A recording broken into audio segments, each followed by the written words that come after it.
Hello, and welcome to Seincast, a retrospective on all 180 episodes of Seinfeld, being hosted by two guys who can barely run their own lives. My name is Vinny. My name's Matt. 100 episodes. That's a lot. I can't believe we made it. Me too. Yeah, I know. We always joked, let's just make it to season 1, all right, season 2, season 3, and what do you know? We made it to 100. So we're done after this, right? Yes, I wanted to just tell people from the first minute here, we are not doing any more Seincast episodes. This is it. Bye-bye. Yes. This week we're going to talk about our favorite moments from the first 99 episodes. We have a ton of listener questions to answer. We have some voicemails to play. In part 1, which is coming out today, we're going to be talking about the highlights of 100 clip show, as well as our favorite, least favorite episodes, characters, bloopers, quotes from the first 99. Thanks to all the listeners who sent in topics and questions for us to go over. Check back tomorrow for part 2. We've got even more listener questions and voicemails to play. So, Vinny, let's start off talking about the highlights of 100 clip show. We have a question here from listener Martin Bowe. Clip shows, are you for or against them? I am against them. I don't like clip shows, especially if it's a show I know intimately and love, such as a Seinfeld. I have the episodes. I can watch them at any time, and I do. So this is one that I will skip. If it's on syndication, I will change the channel. I don't like having to watch clip shows. Having said that, I do like that for the Seinfeld clip show, Highlights of 100, we get a special intro where Jerry actually addresses the camera or the audience. He's breaking that fourth wall, which is kind of cool. Oh, hi. 100 episodes. That's a lot. During the course of which George, Elaine, Kramer, and I have had many experiences, both positive and negative. Well, mostly negative. There have been some relationships that haven't worked out, ambitions that were unfulfilled, hopes dashed. Some property damage, hurt feelings. I know one guy got deported. Physical injury, and all right, maybe even a death or two. But we've persevered because we're people. Real TV people. And for 30 minutes a week, that's pretty important to us. So if you're joining us late, here's some highlights from what's happened so far. So that'd be the only thing I like about clip shows. Other than that, leave them. You and I have never agreed on clip shows. I am a huge fan of them. Really? Yeah, I am, and I love clip shows for any show I love, really. To me, I equate it to a best of album. Do you have any best of albums? Yeah, like greatest hits. Yeah, yes. I do. But I guess, you know what? If it was a show I didn't know that well, then I'd probably want to watch it to kind of see, did I miss anything? But here's what happened last week in case you missed it.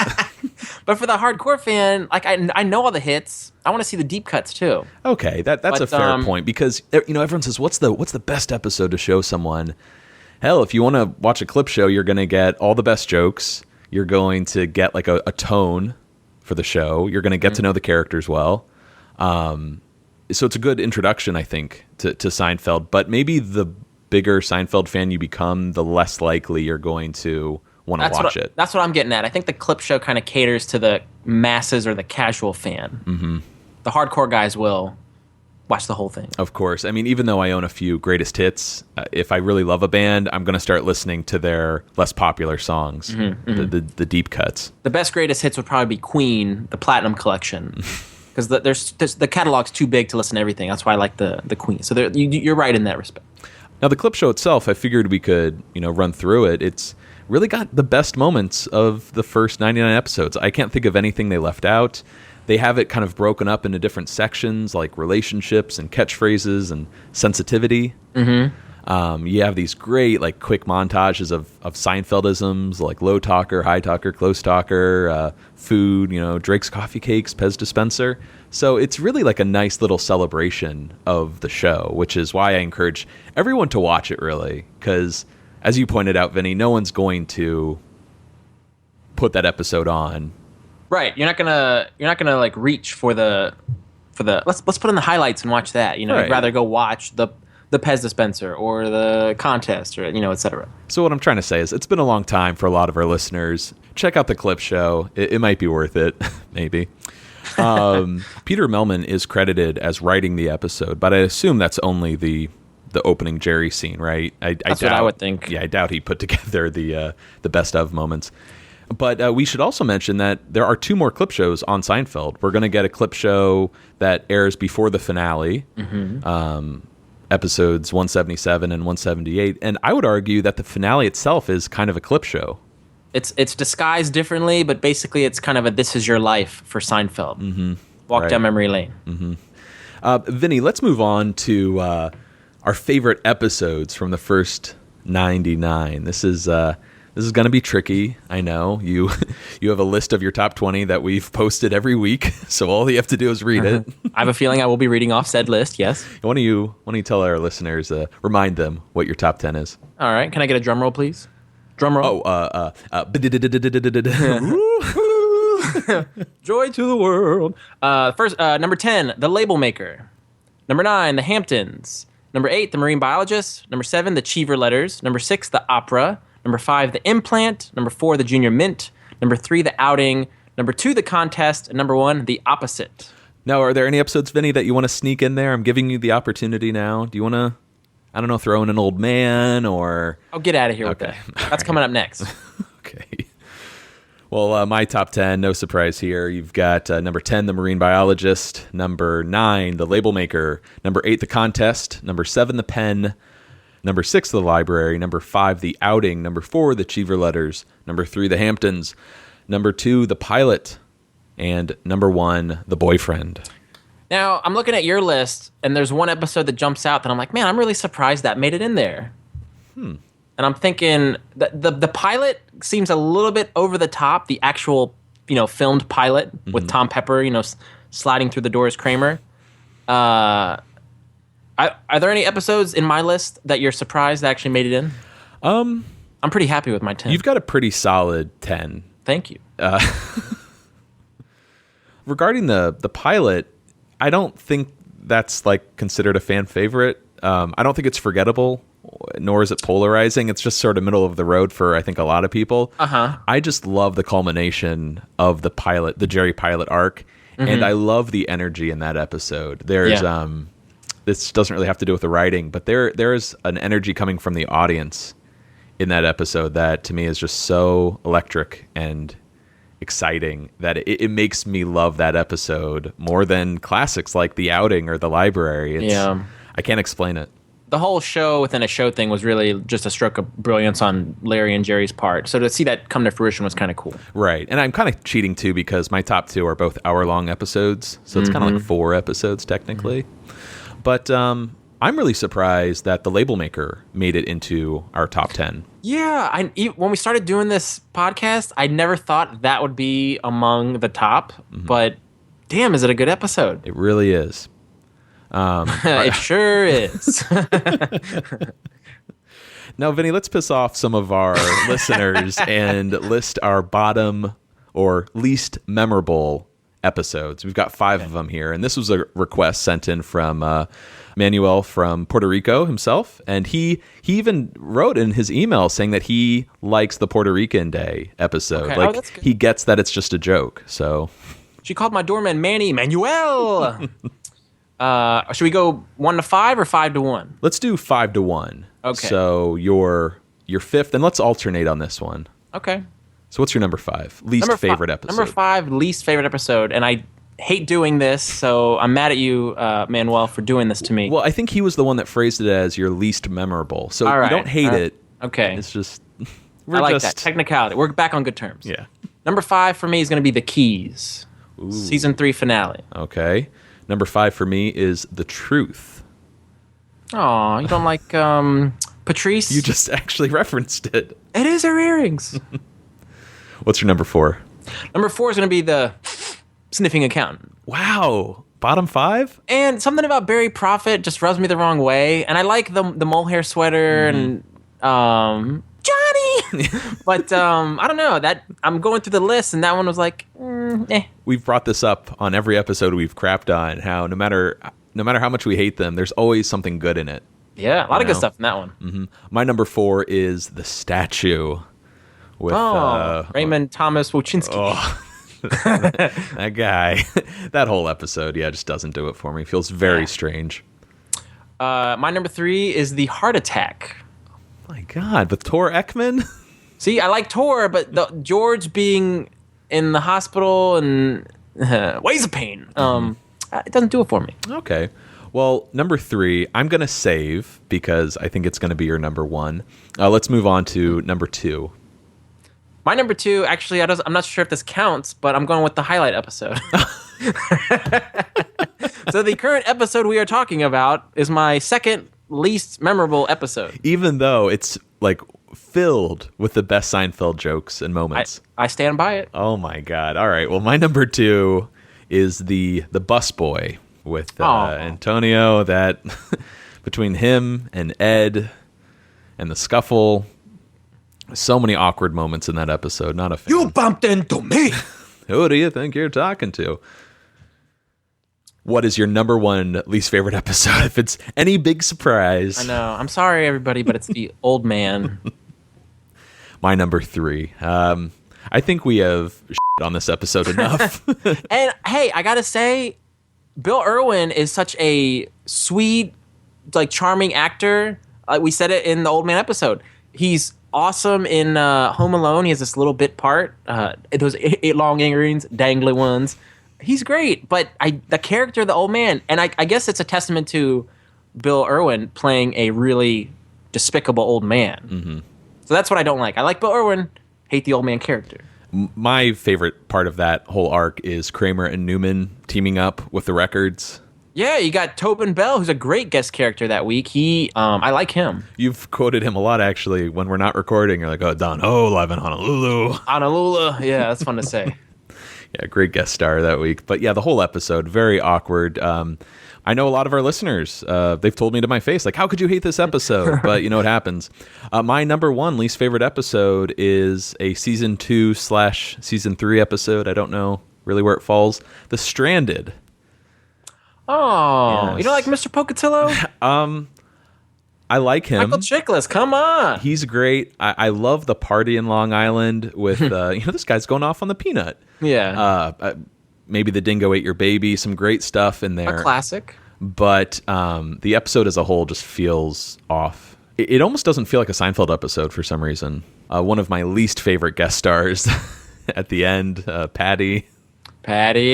Oh, and the whole, oh boy, with the fur. Can't stand that. Yes. Very annoying. I remember. I love Michael Richards, love Kramer, but his acting when he's drunk with Mr. Pocatello really gets under my skin. 555 love. Yeah.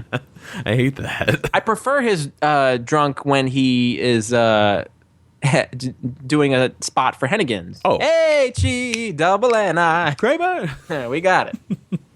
Absolutely. Well, I didn't ask you to write down some honorable mentions, but are there any other episodes that are in your maybe bottom 10 or almost cracked your bottom 5? I have to pull up the list. Sure. Well, I'll throw one your way. Maybe the handicap spot. Are you a big fan of that episode? I like parts of that one. I love a lot of these scratches will buff right out. Sure. And the introduction of Frank Costanza, huge. Yeah. And the story with John Randolph being the original Frank Costanza, they came back and recast him, right. And reshot those scenes. Which thank you, Larry, for doing that. Mm-hmm. Can you see your face in there? Jerry Stiller. Right. What I thought was interesting is neither of us mentioned an episode from season 1, which a lot of people consider to be the worst season. I looked at all the episodes. I was looking at the episode guide this morning, and I gotta say, I would rather watch a season 1 episode over my bottom 5 here. Yeah, I feel like it's looking through an old yearbook and to say, look at the hair and look how young they look, and how naive to see where the show started. It's origin, baby. Absolutely, and maybe we give those episodes a pass because it was just the first season. You can't harsh on them too much. It's when you get to season 3 and 4, it's like you should know better by this point. What's a good episode or not? Yeah.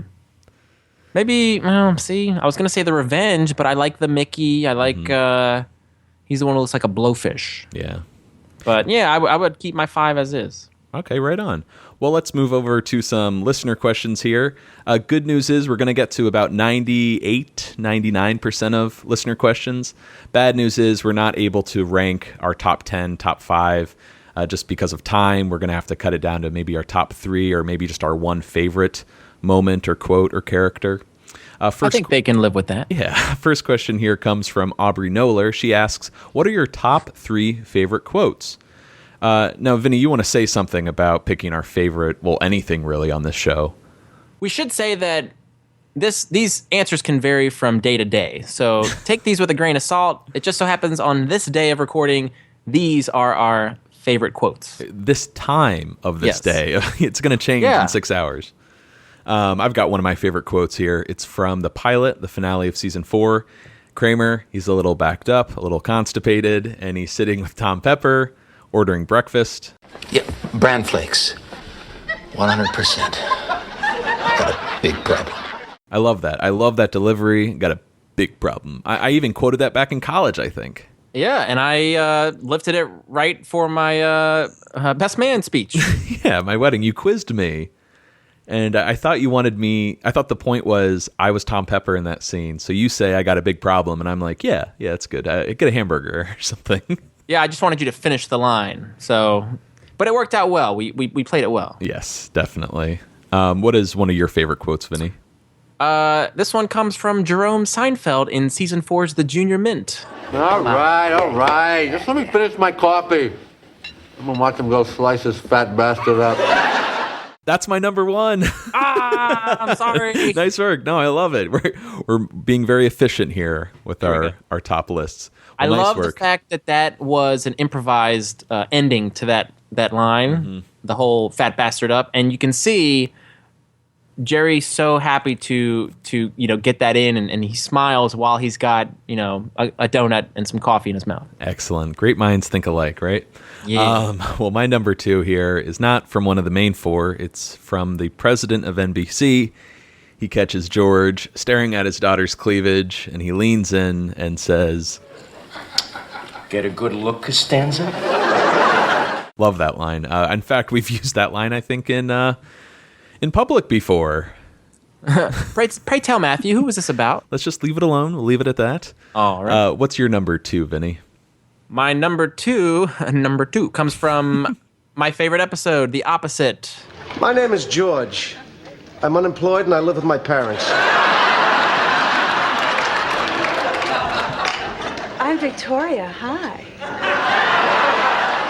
He gets the girl. I would say that is maybe the best line out of Seinfeld. I mean, it's possible, but yeah, great pick. Thank you. Well, I said my number 1 was just let me finish my coffee. What's your number 1, Vinny? My number 1 also comes from season 5, also from George Costanza, this time from The Marine Biologist. The sea was angry that day, my friends. Like an old man trying to send back soup in a deli. I love that quote so much, in fact, that I have it nailed to my wall in my kitchen. It looks fantastic.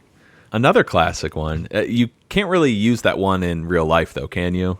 Unfortunately, no, unless you go to the beach. Right, good point. But I went to the beach. Well, on that topic, we've got a question here from listener Sam Mitchell, who runs a great t-shirt company called Seinfeld Inside Tees. You guys can check him out online. He comes up with a lot of cool designs that I've never seen anywhere before. A great Del Boca Vista shirt. That is probably my favorite one.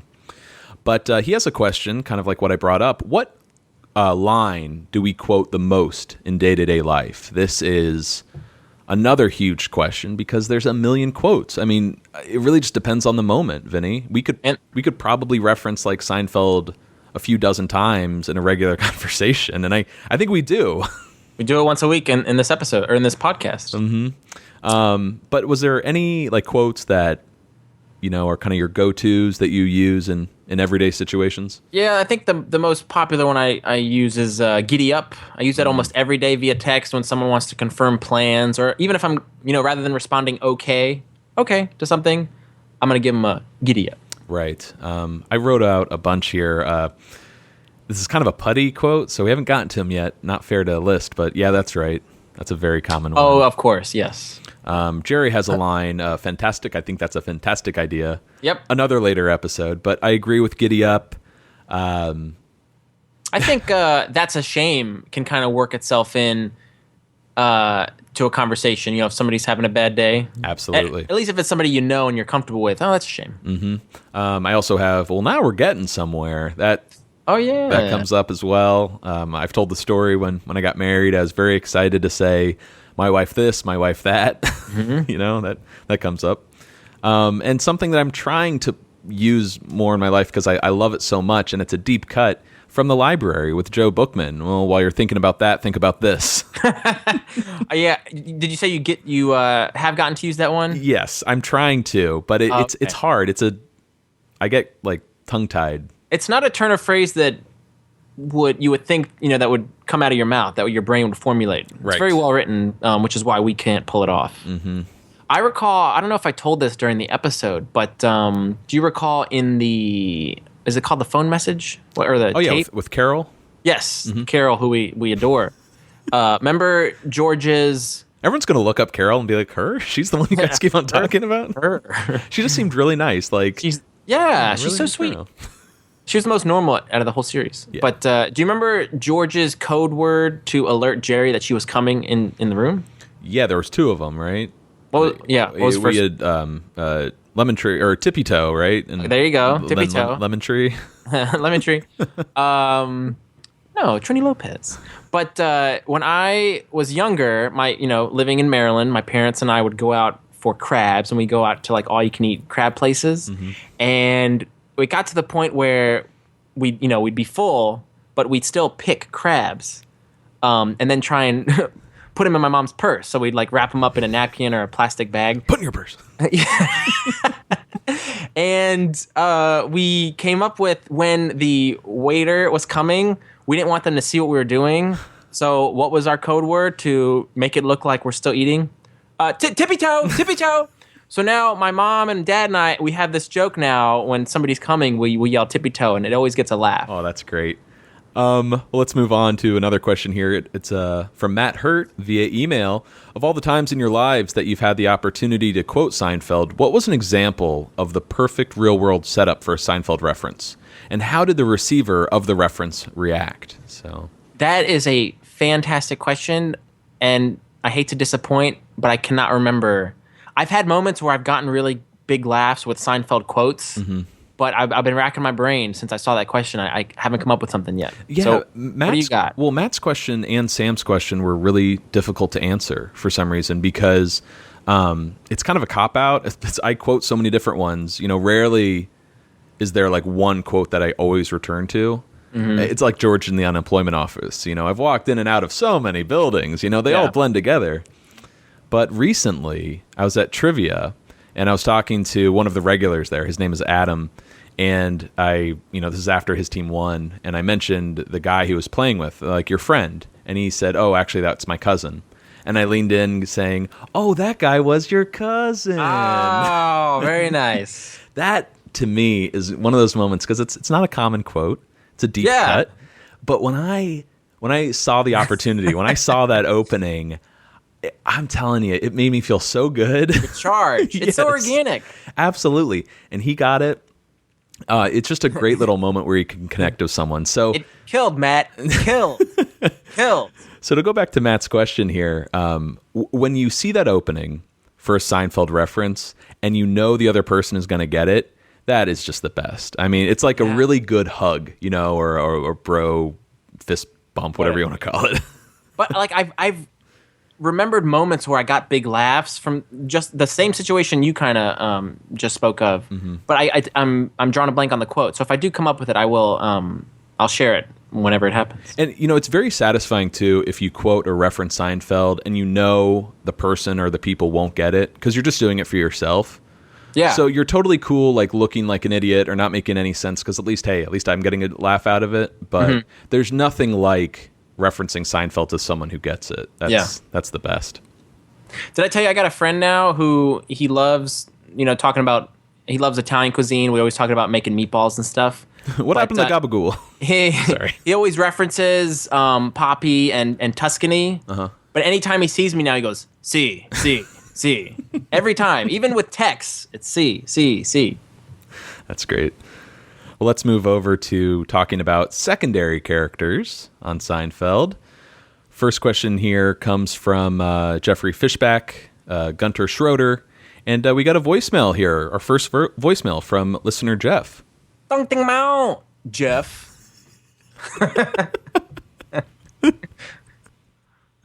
Hey, Matt and Vinny. It's one of your little listeners, Jeff, and I was just calling to say congratulations on 100 episodes, and also would love to know what both of your top 5 secondary characters are on the show. You know, not that there's anything wrong with that. Talk to you later. Bye. Aw, that was so sweet. That's great. Yeah. Yeah. Congratulations, Jeff. You are our first voicemail played on this show. The maiden call. So we're going to disappoint you and only list our top 3 favorite secondary characters. See a pattern forming. Yes. But let's talk about these, Vinny, in no particular order. My top 3 are Kenny Banya. This is only from the first 99 episodes. Can't stress that enough. Kenny Banya, Mr. Newman, and Uncle Leo. Ah. Who do you have in your top 3? I kept mine all in the family. I got Uncle Leo, Morty Seinfeld, and Frank Costanza. Excellent. Good pick. I assumed we were going to have a little overlap there, but I'm surprised you didn't have Frank in there. I knew you were going to list him, so I left him out. I want to give an honorable mention to a character I don't think most people care for, but Susan Ross. Yes. She Heidi Swedberg. She is in the first 99 episodes, but I think she really shines in season 7, in the future. True. Despite everything that's come out from Jason Alexander about working with her, I think she is sort of this underrated or overlooked secondary character just because she is so straight and normal. She wasn't given any quirks really to work with. She was just be George's girlfriend, and then she's gonna get vomited on. All the stuff that happens to her is really interesting. The vomit, losing her job at NBC, learning that her father is a homosexual. So all these really cool things happen to her, which make her an interesting character. But they didn't really give her a lot to work with in terms of be this. Mm-hmm. Absolutely. Oh, well, let's move over to our top 3 single shot characters. This comes in from Joshua Cloak and Sam Mitchell again. In no particular order, Vinny, who are your top 3 single shot characters? Allow me to answer your question with a question. Mm-hmm. Does single shot mean one appearance or just not secondary, but they've appeared in a handful of episodes? Characters that just appeared in one episode, excluding the finale. Okay. My first single shot character comes from the movie Driver. Pat Buckles, everybody. Pat Buckles. Excellent pick, Vinny. I'm sure we have at least one very annoying, polarizing character in our top 3. Yeah? Is she really, really great? There we go. One of my top 3 is Kramer's girlfriend, Toby. Really great. Really great. Played by Vianne Cox in The Fire. This is a character I don't need to show up again. I wouldn't mind it, but she does such a great job in her single episode. I don't know. There's waves from that. And the fact that everybody finds her annoying except Kramer, like the one person who's dating her, it makes for really good comedy. Who else do you have in your top 3? Well, I also had Toby in my top 3. Mm-hmm. My third is going to be Laura the Lineswoman from The Lip Reader, Marlee Matlin. Oh, wow. Boom. The fact that they, cast a deaf actress and they played on her, being deaf in the episode so well and in such a clever fashion. Mm-hmm. They weren't making fun of her hearing in any way, but they used it for, comedic value. No, she does a great job. In fact, we're going to talk about love interest later, and I know for sure she's going to come up there. She does a great job. Fantastic. I'm surprised, Vinny, you did not rank one of my favorite single-shot characters, Bookman. Joe Bookman, the library cop. Forgot about him. Huge fan of Joe Bookman. I think he might be my favorite single-shot character ever throughout the entire series. Yeah, he's a good pick. Yeah, but for right now, he's in my top 3, along with Tom Pepper from the pilot, the actor who plays Kramer. You love Tom Pepper. Yeah, Can't get enough of him. Larry Hankin, right? Yeah. Yeah, fantastic character actor. I love him. I stand by my BL. Okay. Let's move over to an interesting topic here. This comes in from Asa Pike on, I think it's on Twitter. Yeah. Pain Cakes is her nice. Twitter name. Who is the worst guest actor? I take Peter Millman's view, that guests detract from the main cast. The Moyle is one I didn't like that you guys seem to. That is a single shot character we did not mention who we both because we love the Moyle. Yeah. Golly, he's fantastic. But again, a polarizing character. Very. This got me thinking. We were talking about Friends. I don't know if we did this on air or not, but you mentioned how as the seasons of Friends progressed, they had guest stars on, from week to week, and they were A-list celebrities. And they appeared not to be playing characters, but it was just like, oh, Bruce Willis is guest starring this week, Sean Penn, and all these really big names that I felt now rewatching them, it kind of takes away from the episode. I can't think of any, mega stars that were on Seinfeld that took away. Like we just saw Jon Voight in an episode, but that was perfect. He played like a loose version of himself, a version that bites people.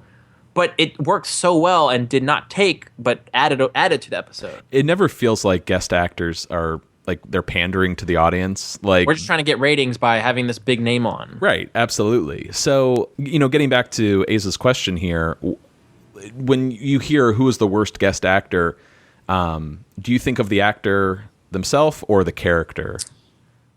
Yeah, I'm trying to think of both. I mean, well, let's say screw it and just like kind of connect the two together. Whether it's the actor or the character, who would you list? Maybe here? It pains me to say this. It pancakes me to say this, but as much as I really like the actor Bill Irwin, but I don't like that old man character. That's what kills the episode for me. And in his performance as well, right? Yeah, because he's a mean old man. I thought you hate the lines like, "Would you mind changing my diaper?" Yeah, I don't like that either. But yeah. Well, I've got a bunch here because there's certain performances that just kill me. And I mean no disrespect to the actors and actresses, because it's tough.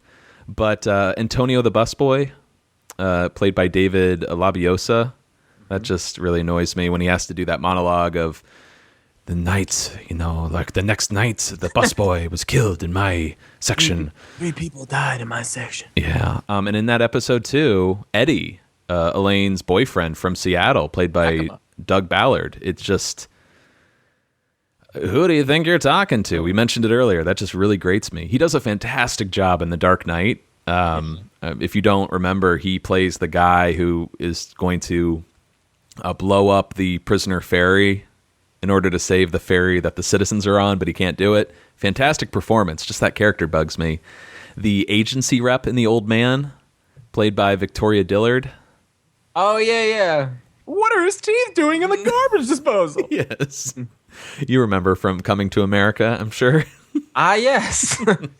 Get a good look, Costanza. There you go. And also, I mentioned her earlier, Patty from The Stranded, played by Bobby Joe Lathan. Just, all right, mister, I want my money. That just really bugs me. It's Patty. Let's move on to another question here about characters. Who are your top and bottom love interests for each character of the main 4? Jerry, George, Elaine, and Kramer. This comes from Brian Owens in Kenosha, Wisconsin. Now, this is a fun question. This one's going to be all right. Definitely. Let's start with Jerry. Vinny, who is your top love interest for Jerry? I got to go with Lainey. Yeah, does Elaine count? I should have asked you that. Well, she counts, duh, but I'm not going to, she'd be my number one because I love her to death. Mm-hmm. But I'm going to go back to my BL, Laura the Lineswoman. I cannot take my eyes off this lineswoman. I did list more than one love interest for a lot of these, so I've got Laura in there. I've got my heart goes out to Sharon Leonard, the NYU grad. You've always loved her. Yeah, in The Outing, man. New York. She actually might be my number one for the series time? as a whole, yeah. But I wanted to give a shout out to Winona from the Cigar Store Indian. I really liked her. We do like her. Mm-hmm. I also like Sidra and Terry Hatcher. From what Peter Mellman said, she was a delight to work with that week, so I like her too. I think a lot of people would list her as their number one for sure. Oh, yeah. What about your bottom love interest for Jerry?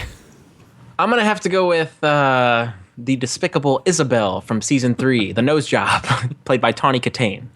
What's one of those quotes she has? Like, I swear, Nelson, I don't even know who you are anymore. Is there something like, you changed, or Yeah. something like that? I'm Nelson. This is the scene when Jerry's penis and brain are playing chess, right? And doesn't she say something like, you can go bowling? And she's like, yeah, if you're really gross and ugly. What a despicable woman. Well, I think Despicable Woman as well as Angela from The Good Samaritan. Oh, Suckface. Yeah, great performance. We're just talking about the love interest angle. She's not a good person. I don't like her. Well, what is she going to rip out Jerry's body hairs with his teeth? Yeah, something like that. She also is in The Dark Knight. She plays Jim Gordon's wife. Yes. So, there you go. Sneak another Batman reference in there. Are all of your characters somehow related to The Dark Knight?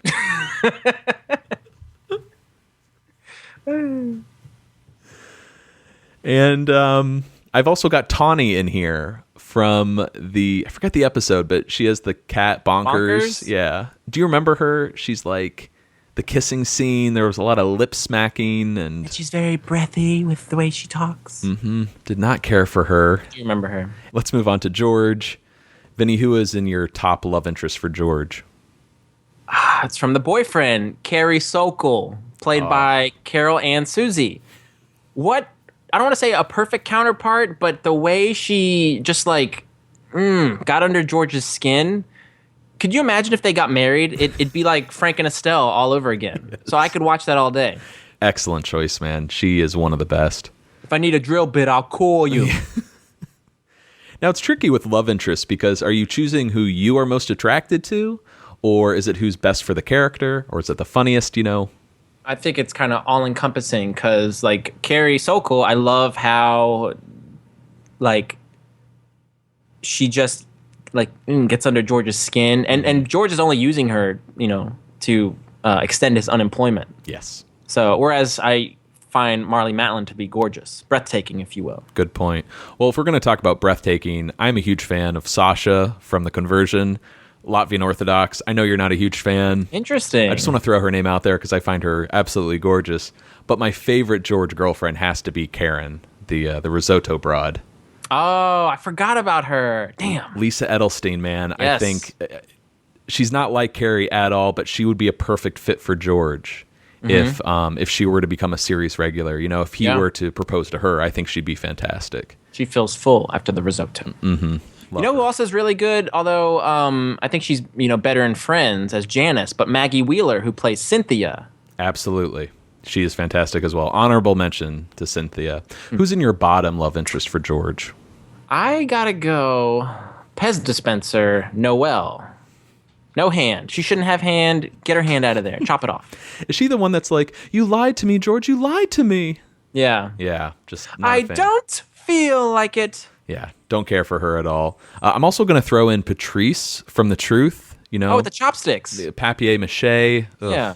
Not a fan. Mumbo jumbos. Also not a fan of Allison from The Outing. She's the one. Oh, You're killing me! She doesn't want to live. Yes. Let's move over to Elaine. Who's in your top Elaine love interest? This is a fun one. I gotta go Joel Rifkin from The Masseuse. Anthony Sestaro. Massaging your neck. What am I? What? Who would be calling me here? One of the best. Maybe not super memorable, but great performance from that actor. Just love it. After going through that episode, he is memorable to me now. Absolutely. Who would be your number two? I'm sure we've brought this guy up before. I'm thinking Tony. Yes. The Mimbo. Dan Cortez. I've got a bunch here, actually. Love Aaron, played by Judge Reinhold. Oh, I forgot about him, too. Stop the show. Let's start over. No, he's great, too. He's great. But my top two, it's a tie, somewhere between Keith Hernandez and Tim Watley. Just... Yeah, too. She really doesn't have she does have a bad boyfriend in the bunch, but she's got a lot of good guys to choose from. She really does. Elaine has some just fantastic actors to work off of. Just shame it never worked out with any of them. Mm-hmm. Who's in your bottom, though? I think I shat on this guy during the episode, but Smelly Carl, he's pillaged and plundered. I don't see how he could pick up a girl like Elaine. So I want to dump tomato sauce on his head. He's the cat from Sabrina, right? Oh, yeah. Nick Bakay is the actor. I'm going with Eddie, who I mentioned earlier, the guy who's from Seattle. Hey, he's from The Dark Knight. Okay, I like him. A character, though, who really does Elaine wrong, who I'm not a fan of, Phil Totolo. Totola. Yeah, he took it out. Not a fan of him. And then a character who just doesn't do it for me at all, Fred, the religious boyfriend. Oh, yeah. Who criticizes her, the nipple Christmas card. No good. Well, she exposed him, the nipple on his soul. So she got him out of there. Now, what about Kramer? He does not have many girlfriends throughout the series, especially in the first 99. Who do you got in your top Kramer love interest? Well, I would imagine that it'd be one of our favorite single shot characters, Toby, played by Vianne Cox. It's a tie for me. Like, I love Toby, but to me, she kind of like moves out of the Kramer love interest to become like such a great single shot. That's a good point. I would replace her with Tina, Elaine's roommate. Yes, Shaban Fallon. Yes, or from The Truth. As we pronounced her name, Sayaban. Sayaban, either way. You also got Gail Cunningham, played by Anita Barone. Olive. Oh, Olive. Why is she in the underwear? And then Noreen, Kelly Caulfield. Oh yeah, I didn't care for that character, but I love the actress. Love the actress, hate the character. Because she's so blah. Blah, blah, blah. Who's in your bottom love interest for Kramer? I got to go with Lola. Which one was she? The girl in the wheelchair. Oh, you're gonna shat on a girl in a wheelchair? Yes, because she called Kramer a hipster doofus and told him to drop dead. No, Everyone vote for the girl in the wheelchair. I feel bad for her because she got screwed over, with the whole handicap spot situation.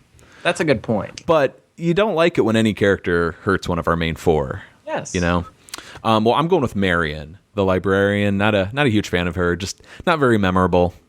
Very emotional with her her poetry, I think, or something. Yes. Mm-hmm. Yeah, I'm just not a big fan of hers. I like the more eccentric characters that Kramer dates for sure. Well, let's move over to primary characters here. First question comes from John Warner. What is your favorite Jerry George convo? What do you got, Vinny? I got two, solely because this is the, how the show came to be. I'm going with this conversation from The Pitch. Why don't they have salsa on the table? What do you need salsa for? Salsa is now the #1 condiment in America. Do you know why? Because people like to say salsa. Excuse me, do you have any salsa? We need more salsa. Where's the salsa? No salsa. It must be impossible for a Spanish person to order salsa and not get salsa. I wanted salsa, not salsa. Don't you know the difference between salsa and salsa? You have the salsa after the salsa. See, this should be the show. This is the show. What? Yes, just talk. Yeah, right. I'm really serious. I think that's a good idea. Just talking? Well, what's the show about? It's about nothing. No story? No, forget the story. You gotta have a story. Who says you gotta have a story? Remember when we were waiting for that table in that Chinese restaurant that time? That could be a TV show. And who's on the show? Who are the characters? I could be a character. You? Yeah, you base a character on me. So on the show, there's a character named George Costanza? Yeah. What, there's something wrong with that? I'm a character. People are always saying to me, you're quite a character. And who else is on the show? Elaine could be a character. Kramer. Now, he's a character. So everybody I know is a character on the show. Right. And it's about nothing. Absolutely nothing. So you're saying I go into NBC and tell them I got this idea for a show about nothing? We go into NBC. We? Since when are you a writer? What writer? We're talking about a sitcom. You want to go with me to NBC? Yeah, I think we really got something here. What do we got? An idea. What idea? An idea for the show. I still don't know what the idea is. It's about nothing. Right. Everybody's doing something. We'll do nothing. So we go into NBC, we tell them we got an idea for a show about nothing. Exactly. They say, what's your show about? I say nothing. There you go. I think you may have something here. Well, you stole mine. Way to go. Damn.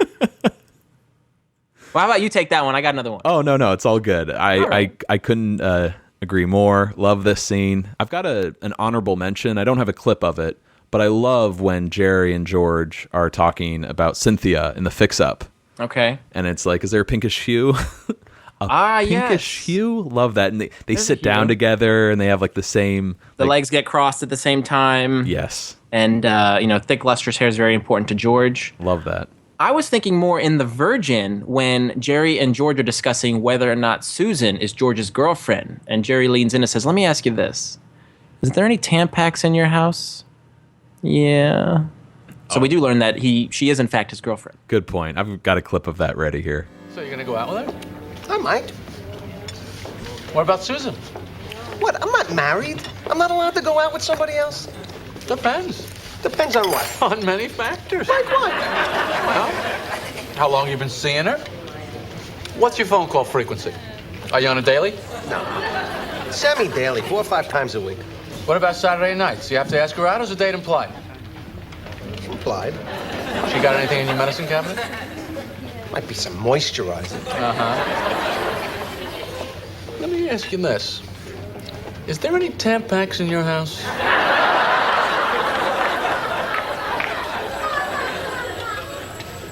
Yeah.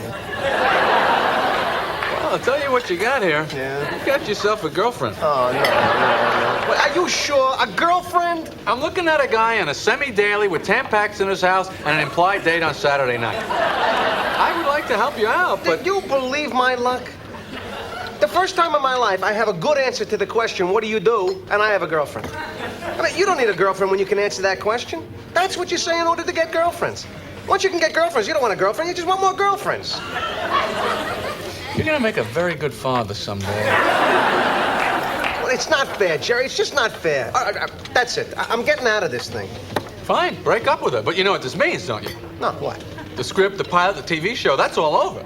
Why? What do you mean? Figure it out. She's one of the executives at NBC that's gonna make the decision whether or not they pick up the show. She's one of our biggest fans. You drop her off, you think they're gonna pick us up? All right. No, man. You know, it's a very interesting situation.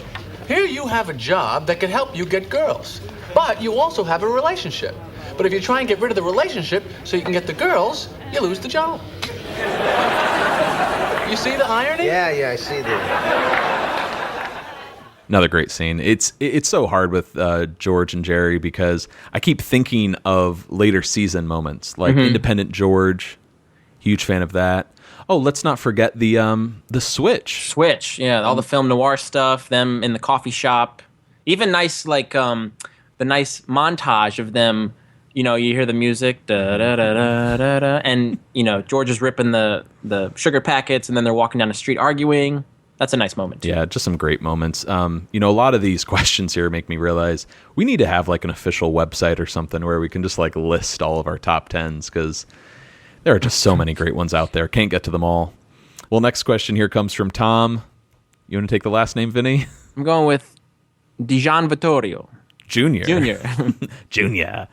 He asks, what is the biggest, best lie told by George? Excellent question. This is one of my favorites. What do you got, Vinny? I've got 2. Actually, no, I've got 3. One of my favorites is a lie that no one even knows the truth to, not even the audience. I'm thinking George's true SAT score. He took that to the grave. Oh, nice. So we all we know is that what did I get or what did I say I got? And what is his SAT score? 1409. That's a good score. You're telling me. What's another one? Another one we just watched was in The Race when both George and Jerry are in collusion trying to pull the wool over Duncan Meyer's eyes. Mm-hmm. But, he has a driver. He made his first $1 million. He slept with the homeroom teacher. He's it's one big lie wrapped up in a Twinkie. Absolutely. I mean, go back to our race episode. That is one of my favorite scenes in the series as a whole. It's excellent. But then the fact that they start insulting each other and forget about the ruse at hand, that's what makes it, even more enjoyable. Absolutely. Well, I've got two here, and then I'll talk about my number one. First up is the boyfriend with the whole, unemployment office, and lying about, oh, is this your daughter? Mm-hmm. She is gorgeous. And then I've also got the fire afterwards when he's talking to the firefighter saying, what looked like shoving, what looked like pushing was this. It was an inferno in there. How do you live with yourself? But, Vinny, let's play some clips here. What is your number one best lie told by George? My favorite George lie has to be from the non-fat yogurt when he tries to deceive Lloyd Braun of his arm going like this. Your arm goes like this? Georgie, come here and say hello. How you doing, Lloyd? I hear you're a big advisor for Dinkins now. That's right. Hey, George. Hey, Lloyd. How's it going? I ran into George yesterday in the city. Ow! What's the matter with you? So, how's the arm? Oh, it's good. Good. What's the matter with your arm? Nothing. Yeah, his arm moves like this. Your arm moves like this? Yeah. I never seen your arm move like this. Me either. Well, it comes and goes. It's like some kind of a spasm. Oh, I asked Mr. Dinkins if he knew any good orthopedists, and he said he had the best. So I made an appointment for you, Dr. Dector. Mayor Dinkins got an appointment for him? You mentioned George's name to Mayor Dinkins? You discussed George with the mayor of New York? Dinkins was talking about you. He was discussing you. Lloyd, I've been to the doctor. There's really nothing they can do. Hey, Mayor Dinkins set this up for you. You know what kind of a doctor he must be if Dinkins knows him? All right, I'll go. The fact that he takes it far enough to go to the doctor... And it actually turns out to be true after a while. That's a great, little lie that gets out of control for George. Snowballs. Mm-hmm. Little snowball? He runs on batteries. Well, my favorite lie is throughout the episode, and this is from the limo, when George pretends to be the leader of the Aryan Union. Did you see the way she was looking at me? She's a Nazi, George. A Nazi. I know. Kind of a cute Nazi, though. Well, we gotta make a plan before they come back. What are we gonna do? I don't know. Let's just make a run for it. I can't run. I have a bad hamstring. How's that happen? I heard it in a hotel room. You know the way they tuck the covers in real tight in those hotel rooms? I can't sleep like that, so I tried to kick it out and I pulled it. I know. Why do they make that bed so tight? You gotta sleep with your feet like that. For a mental patient. Wait a minute. The phone. We'll call the police. 911. She said she'd do anything. Yeah, hello, police? Yeah, listen, we're in the back of a limo in Queens. AstroTurf. You know who's responsible for that, don't you? The Jews. Oh, the Jews hate grass. They always have. Always will. We'll be ready in a minute. Would you excuse us for a minute, Tim Boy? We're kind of in the middle of something here. With all due respect, Mr. O'Brien, we're just about to leave.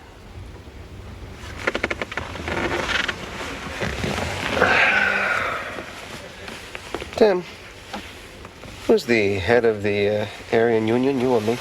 You are? And who is responsible for making hate-mongering and fascism popular again? You are? Okay. I think you forgot something. I'm sorry. Good. Now get out. All right, what are we gonna do? I don't know. All right, how's this? We wait till we get to your street corner. We see Elaine and Kramer, then we get out. They can't shoot us in the city. Man, no one's ever been shot in the city. Tim, who's the head of the Aryan Union? You are? Yeah. AstroTurf, who's responsible for that? The Jews. Yes. Just love all of that. In that last moment in the episode when George is on the news, screaming into the microphones. I am not O'Brien. Yes, just love that. Fantastic stuff. Let's move over to our favorite Kramer Newman moment from the show. This is from Carolyn on Instagram. What do you got, Vinny? We just watched this episode recently, and it made our top 10s. The Label Maker. I got to say, every scene involving risk with the two of them, you got Kramer running down the street after his car that's being towed, Newman sprinting after him, as well as the scene with them on the subway getting confronted by the Ukrainian. Are you sure you know where the impound yard is? Oh, stop stalling. Come on. I can't think. There's all this noise. Or is it because I've built a stronghold around Greenland? I've driven you out of Western Europe? And I've left you teetering on the brink of complete annihilation. I'm not beaten yet. I still have armies in the Ukraine. The Ukraine. You know what the Ukraine is? It's a sitting duck. A road apple, Newman. The Ukraine is weak. It's feeble. I think it's time to put the hurt on the Ukraine. I come from Ukraine. You not say Ukraine weak? Yeah, well, we're playing a game here, pal. Ukraine is game to you? How about I take your little Boris from God, I'm so glad I'm writing down 2 answers here, because that's one of them for me. Damn. My other one is telling the story about Keith Hernandez in The Boyfriend, and we get that. Oh, yeah, come on. Awesome JFK parody. I hate Keith Hernandez. Hate him. I despise him. Why? I'll tell you why. No, let me tell it. No, you can't tell it. You always tell it. All right, tell it. Just tell it. June 14th, 1987. Mets, Phillies were enjoying a beautiful afternoon in the right field stands when a crucial Hernandez error opens the door to a 5-run Phillies ninth, cost the Mets the game. Our day was ruined. There was a lot of people, they're waiting by the players' parking lot. Now, we're coming down the ramp. Newman was in front of me.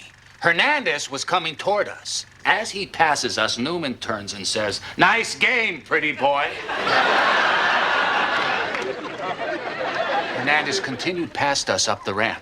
Then, a second later, something happened that changed us in a very deep and profound way from that day forward. What was it? He spit on us. And I screamed out, "I'm hit!" Then I turned and the spit ricocheted off him and it hit me. Wow. What a story. Again, The Boyfriend is one of the first episodes of Seinfeld I ever saw, and I was sort of familiar with JFK at the time, and when I saw that parody, I just fell in love. I yelled out, "I'm hit!" And then the spit ricocheted off him and it hit me. And hey, now we got bobbleheads to recount the whole experience. Oh, yeah, that's right. Well, on the topic of Kramer, this comes in from Andy Greenberg. What is the most Kramer moment of the series? Which is a really tough question. And I'll answer first because you already brought it up. It's the monologue in the fire. Monologue? Yeah, I agree. And I didn't really make the connection. I just liked it because he's so animated. But you make the great point, hey, we don't need to show Kramer doing these things. Michael is just an excellent actor. He can just tell the story, and your imagination can do the rest. Well, after he heckled Toby, she got so upset she ran out of the building, and a street sweeper ran over her foot and severed her pinky toe. That's unbelievable. Yeah, then after the ambulance left, I found the toe. So I put it in a Cracker Jack box, filled it with ice, and took off for the hospital. What? You ran? No, I jumped on the bus. I told the driver, "I got a toe here, buddy. Step on it." Holy cow! Yeah. Then, all of a sudden, this guy pulls out a gun. Well, I knew any delay's gonna cost her pinky toe, so I got out of the seat and I started walking towards him. He says, "Where do you think you're going, Cracker Jack?" I says, "Well, I got a little prize for you, buddy." Yeah! Knocked him out cold. How could you do that? Yeah, then everybody is screaming because the driver, he's passed out because of all the commotion. The bus is out of control. So I grab him by the collar, I take him out of the seat, I get behind the wheel, now I'm driving the bus. You're Batman. Yeah, I am Batman. Then the mugger, he comes to and he starts choking me. So I'm fighting him off with one hand and I kept driving the bus with the other, Then I managed to open up the door and I kicked him out the door, with my foot, at the next stop. You kept making all the stops?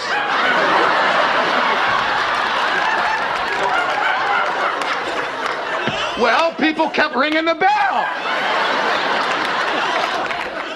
And you can visualize his antics with each beat of that monologue. Another wonderful moment for Kramer that we've seen thus far, marine biologist, when he comes in, who wants to have some fun? And that ball holds in the sky for a moment, and then that's Michael, man. He's bringing it. And I'm sure everyone is yelling this out. The contest. I'm out.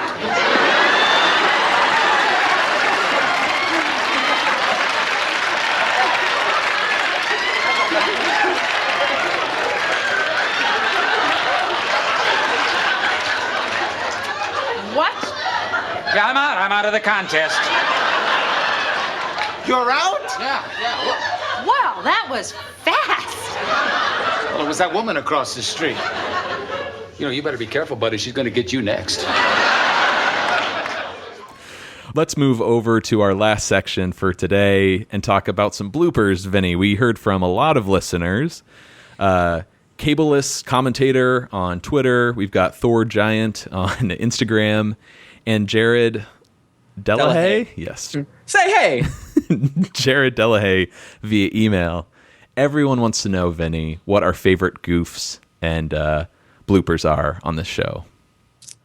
All right, I got a couple for you. I got 4 good ones here. Oh, good. I'm actually letting you take the reins here because your blooper knowledge is incredible. It's unmatched. And I keep in mind, I haven't seen these bloopers in quite a while. And I tried to keep them to, first 99. Mm-hmm. So, of course, they're going to include Julia. I think she's the one most noted for her bloopers. Oh, she would always break, right? I mean, yeah. And when she starts laughing, you can't stop it. Yes, tears. She's going to be crying, and then it's going to infect the rest of the cast, or they're just going to have to cut. But this one from the airport. I have 1 seat in first class and 1 in coach. They're the same price because your flight was canceled. All right. Just back it up. No, we can do it. Julie's still laughing. Okay. There's no point in going. Julie is laughing. Okay, can we go? No, Yes. she's laughing right Yes. now. We can go. Go ahead, waste everyone's time. Okay, here we go. And action. All right, fine. Take it. All right, fine. I don't care. Plane crashes. Everybody in first class dies anyway. Not gonna be the only ones dying. We're all dying out here. I love how Jerry's laughing in that scene, too.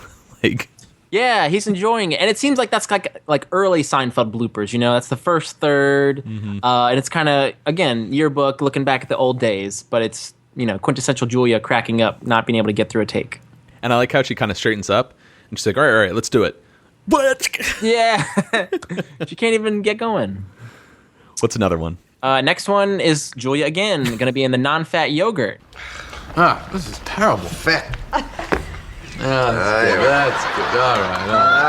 I'm fine. Hey, Still rolling. oh, she's rolling. It's the blooper. Okay, go. There we go. Okay, good. All right. All right, go. Yeah, she's. Yeah, I'm eating a lot of. Okay, go. Come on. We won an Emmy, Yeah, but I didn't. Yeah, come on. I like. Go ahead, say it. You know it's coming. We won an Emmy. Yeah, but I didn't. Which Wayne Knight loves. He's cackling in the background. Yes. And then this one's more of a general blooper, but anytime Julia cracks and she'll lean on one of her co-stars, that kind of just warms my heart to see these actors really enjoy working with each other. They have a really nice rapport. Mm-hmm. And, I can recall moments where she does it to Jerry, she does it to Jason, or even Jerry Stiller for that matter. Mm. Those are always really, no hugging, no learning. You see the hugging just behind the scenes, which is really cool. That's Absolutely. what makes the show, part of what makes the show so great. Another moment that I really like is from the Junior Mint, this one involving Jason. Oh, my God, I forgot to tell you. I got a letter today from the state controller's office. When I was going to public school back in Brooklyn, every week I used to be, When did you do occasionally that? Let me start that speech again. Oh, my God, I forgot to tell you. I got a letter from the state controller's office. I am a professional. I can do this. Oh, my God, I forgot to tell you. I got a letter from the state controller's office today. Back when I was going to public school and... Never happens to me. Oh, my God, I forgot to tell you. I got a letter from the state controller's office today. When I was going to Yeah, that's something we like to quote from a blooper is Jason's laugh there, that ha-ha. Oh, speaking of quoting from bloopers, I mean, that's even deeper cut. When I think Jerry keeps screwing up in the Bubble Boy, he's a Bubble Boy. Yeah. Actually, let's play a clip here. He's a bubble boy. A bubble boy? Yes, he lives in a bubble. What's a bubble boy? Well, I think Jerry just explained that. He's a what? He's a bubble boy. A bubble boy? He lives in a bubble. I'm sorry, my fault. My fault. He's a what? He's a bubble boy. A bubble boy? Yes, he lives in a bubble. You schmuck! That kind of situation always reminds me of when Jason says, "Have you seen the show?" Oh, I say that to you all the time. Or the other one is, are you familiar with the script? Yeah, he will rip on people if they don't know their lines, since he is that theater trained actor. Yes. He can memorize. I mean, marine biologist. He was angry that day, my friends. He memorized that one glance, one take. But yeah, he'll really lay into his co-stars if they can't get the line right. It's all out of love. That's not the right line. This is more of a visual blooper, but I love when it's the scene when Jerry and George are out the window in The Virgin, and George says, "She's a virgin," and then he closes the blinds, but he can't get it right. Yeah. And so he's like going, tick, tick, tick, tick. Then he gets it. Cut the scene. What is our problem? Yeah, good stuff. That's a good one. I mean, just so many great moments. Vinny, you more than anyone just love bloopers. I remember in college you would watch just the blooper reel, and that would...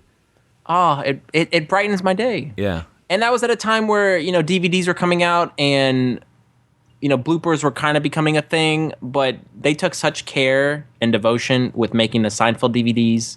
And with the bloopers, with each season, we got more and more blooper content, which just touches me. It's fantastic, yeah. A big shout out to people who worked on the DVDs because, I don't think this podcast would really be possible without them.